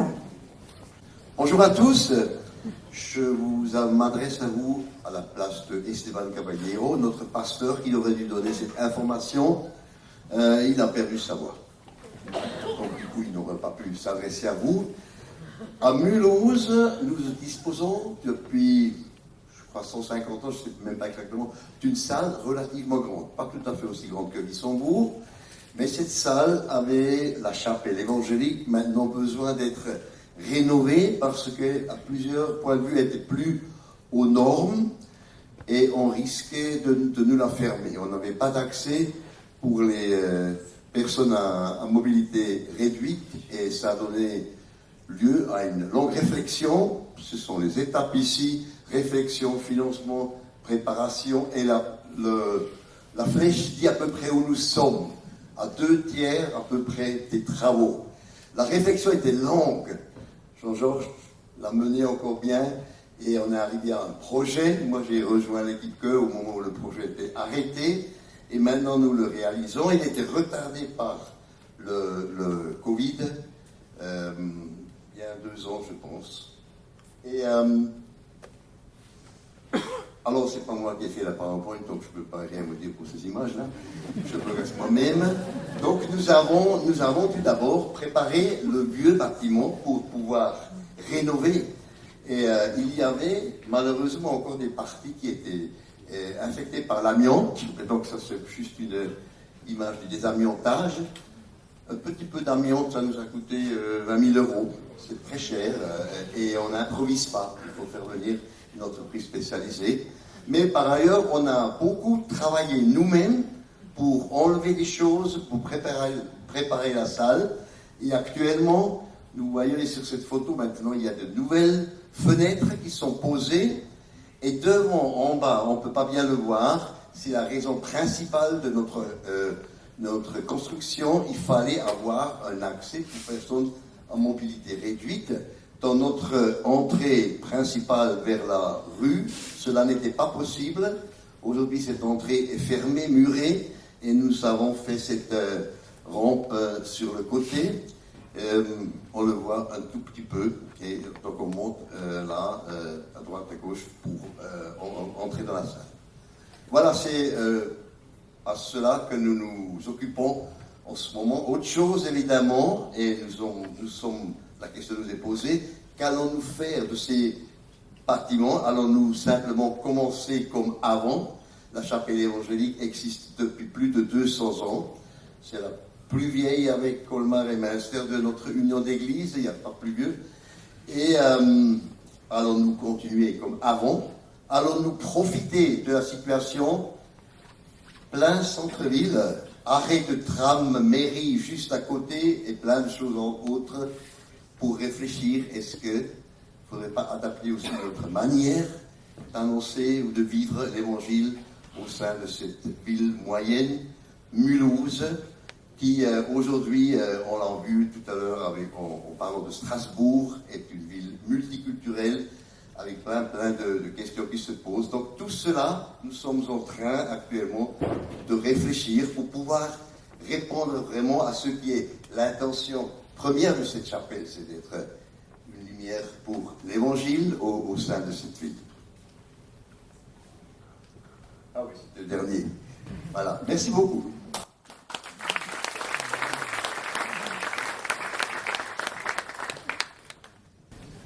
Voilà, nous arrivons sûrement et rapidement même à la fin de notre rencontre, à l'heure, ce qui vous permettra de rester encore un petit peu à discuter, plutôt que de devoir courir à rentrer. Mais j'appellerai encore Arnaud Schrodi qui va nous conduire dans un temps de prière. Après, on aura un chant de conclusion et l'équipe de Bichulaire qui va ranger les chaises se réjouira aussi s'il y a un petit coup de main pour mettre les chaises en pile. Voilà. Arnaud, merci de nous conduire dans le plus important encore.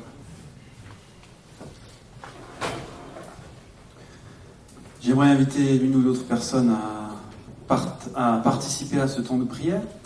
Donc si l'un ou l'une d'entre vous a envie de prier maintenant pour ce que nous avons vécu, entendu, et aussi pour nous raccompagner chez nous, merci de le faire et je conclurai ce temps par la prière également. Prions.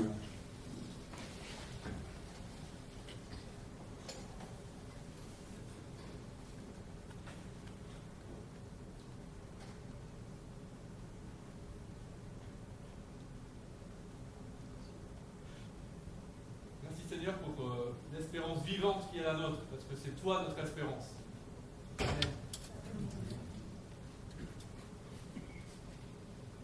Seigneur, tu es le même hier, aujourd'hui et demain. Ce n'est pas exactement le cas de notre société, de notre monde. Alors viens Seigneur, dans ton Esprit Saint, inspirer tes églises pour savoir comment atteindre tous ceux qui ne te connaissent pas, ceux qui te connaissent pas. Merci Seigneur. Amen.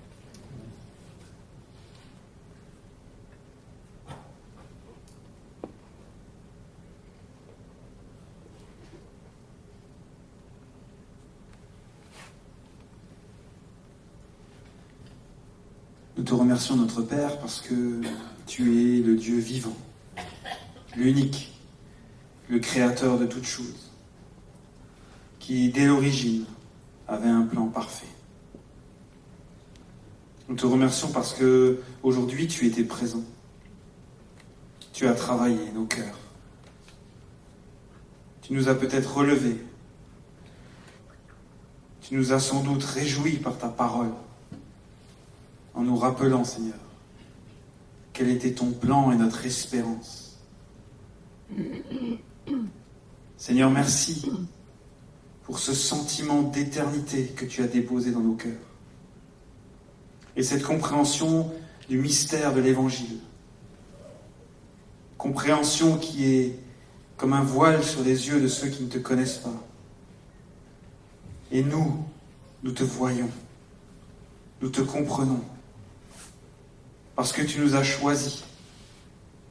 Et que tu nous as donné, Seigneur, cette capacité à comprendre, avec l'aide de l'Esprit, les mystères de ta parole. Seigneur, alors que nous attendons ton retour, alors que nous attendons le jugement de cette terre, alors que nous attendons cette réalité glorieuse de vivre avec toi, maintenant nous voulons te servir. Nous voulons utiliser, Seigneur, nos vies, nos corps, au service de ta gloire. Et nous te prions, Seigneur, de nous donner la capacité, là où tu nous places, d'être le sel et la lumière du monde. Seigneur, nous te prions pour chacune de nos communautés, chacune de nos églises. Que tu puisses, Seigneur, nous aider à prendre soin de ceux qui sont dans la difficulté, éprouvés par la vie. Te prions de nous donner la capacité de permettre à celles et ceux qui veulent s'engager avec toi de le faire. Te permettre, Seigneur, que l'Évangile soit proclamé dans nos villes et nos villages. Nous te remercions pour ta fidélité. Tu le dis dans ta parole. Tu es avec nous jusqu'à la fin des temps.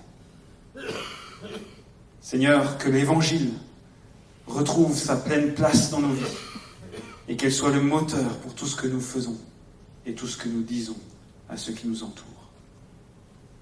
Seigneur, merci pour l'Église universelle, ce grand projet dont tu es le maître, que tu construis. Et merci parce que nos églises de perspective trouvent une petite place au milieu de ce grand projet. Aide-nous, Seigneur, à garder la grande image de ton Église, consciemment, consciente dans nos vies. Nous te prions, Seigneur, que tu nous raccompagnes, chacun, sain et sauf, et que tu gardes, Seigneur, ce que nous avons, que tu nous permettes de garder ce que nous avons reçu aujourd'hui. Dans le Christ Jésus, notre Seigneur, notre Maître, nous te prions. Amen.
Que ce soit toi qui m'accompagne par vie de ta